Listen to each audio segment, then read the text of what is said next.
அஸ்ஸலாமு அலைக்கும். இன்றைக்கி நான் உங்களுக்கு ஒரு கர்ச்சீஃப் கட் மினி ஸ்கர்ட் எப்படி கட் பண்ணி ஸ்டிச் பண்ணுறதுங்கிறது தான் காட்ட போகிறேன். வாங்க வீடியோக்குள்ளே போகலாம். இதுக்கு நான் 2 காம்பினேஷனில் கிளாத் எடுத்திருக்கேன். பார்த்தா உங்களுக்கு தெரியும்.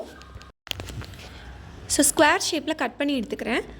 கீழே வர கிளாத்து எல்லா பக்கமும் 30 இன்ச்சஸ் இருக்கிற மாதிரியும், மேலே வர பிளைன் பிளாக் கலர் எல்லா பக்கமும் 28 இன்ச்சஸ் இருக்கிற மாதிரியும் கட் பண்ணியிருக்கேன். நீங்கள் சேம் சைஸில் கூட கட் பண்ணிக்கலாம். ஸோ நம்ம கட் பண்ணதுக்கப்புறம் நம்மளுக்கு இப்படி தாங்க கிடைக்கும். ஸோ இந்த ஆங்கிளில் வச்சு தான் நம்ம ஸ்டிச் பண்ண போகிறோம். இப்போ அதை 4 ஃபோல்டடாக மடிச்சுக்கோங்க. மடித்த பக்கத்தை நம்ம சைடு வச்சுட்டு ஹிப்போட அளவை நம்ம அதில் மென்ஷன் பண்ண போகிறோம். ஸோ நமக்கு என்ன ஹிப்போட அளவு இருக்கோ அந்த அளவை 4ஆல் டிவைட் பண்ணிக்கோங்க. ஸோ டிவைட் பண்ண அளவை மார்க் பண்ணிக்கோங்க. மார்க் பண்ணி அப்படியே கட் போட்டுக்கோங்க.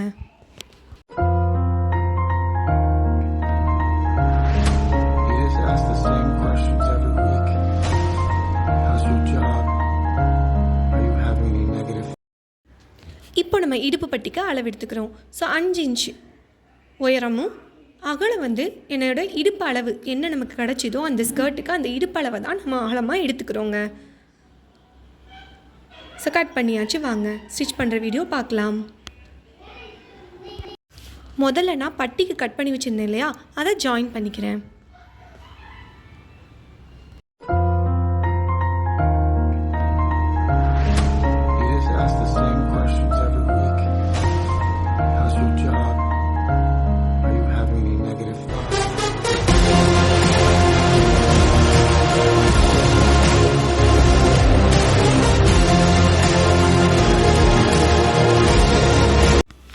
இப்போ நான் 2 கிளாத்தையும் வச்சு ஒன்றா வச்சு மேலே ஒரு தையல் போட்டுக்கிறேன்.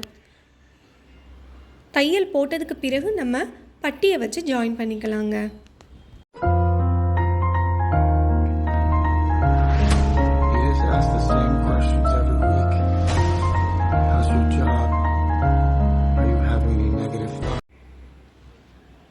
இப்போது பட்டியையும் ஸ்கர்ட் பார்ட்டையும் சேர்த்து வச்சு ஜாயின் பண்ணிக்கிறோம். இதை நான் ஸ்கர்ட்டோட உள் பக்கத்தில் இருந்து அந்த பட்டியை ஜாயின் பண்ணிக்கிறேன்.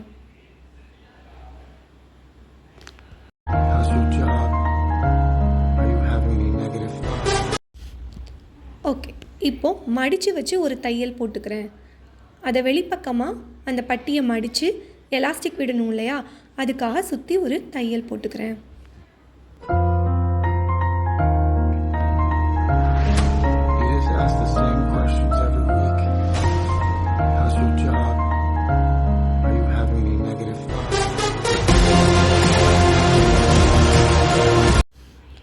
மேலே உள்ள கிளாத்தை அப்படியே மடித்து நீட்டாக அப்படியே தைச்சிட்டு வாங்க. ஸோ நம்ம இப்படி தைச்சிட்டு வரும்போது நமக்கு சில சமயங்களில் இந்த மாதிரி எக்ஸஸ் கிடைக்கும். ஸோ இந்த மாதிரி எக்ஸஸ் வரும்போது நம்ம என்ன பண்ணலான்னா, அந்த நூலை கட் பண்ணி எடுத்துகிட்டு எந்த அளவுக்கு நம்மளுக்கு எக்ஸஸாக துணி இருக்கோ அந்த அளவு உள்ளே மடித்து அப்படியே ஒரு ஸ்டிச் போட்டுக்கலாம். உள்ளே ஒரு ஸ்டிச் போட்டோன்னா அந்த ஸ்டிச் உள்ளே போயிடுங்க, தடிமனா தெரியாது.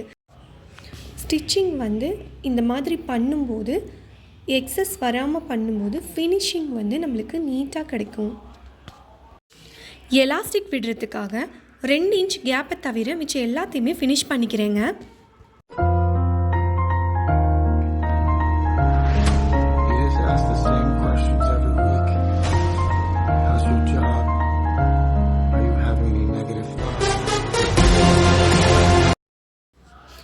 இப்போ ஓரத்தை எல்லா பக்கத்தையுமே மடித்து தைச்சிக்கலாம்.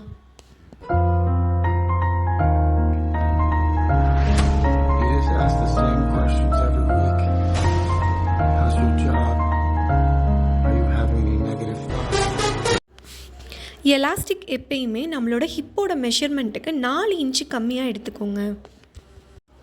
அந்த மாதிரி நம்ம எடுக்கும்போது நம்மளுக்கு எலாஸ்டிக் ரொம்ப டைட்டாகவும் இருக்காது, ரொம்ப லூஸாகவும் இல்லாமல் பெர்ஃபெக்டான அளவில் கிடைக்கும். ஸோ நான் எலாஸ்டிக்கை ஃபுல்லாக உள்ளே விட்டுக்கிறேன். இந்த மாதிரி ஒரு ஹூக் போட்டுட்டு அட்ஜஸ்ட்மெண்ட் பண்ணிக்கிறேங்க.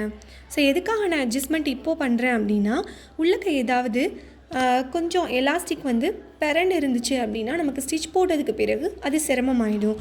அதுக்காக நம்ம சமப்படுத்தி பார்த்துட்டு அதுக்கப்புறம் எலாஸ்டிக்கை ஸ்டிச் போட்டுட்டு அந்த நம்ம ஓப்பன் விட்டுருந்தோம் இல்லையா, இப்போ அந்த ஓப்பனையும் நம்ம க்ளோஸ் பண்ணிக்கலாம். இப்போ எலாஸ்டிக் மேலே ஒரு அடி போட்டுக்கிறேன், அப்போ தான் எலாஸ்டிக் நகராது.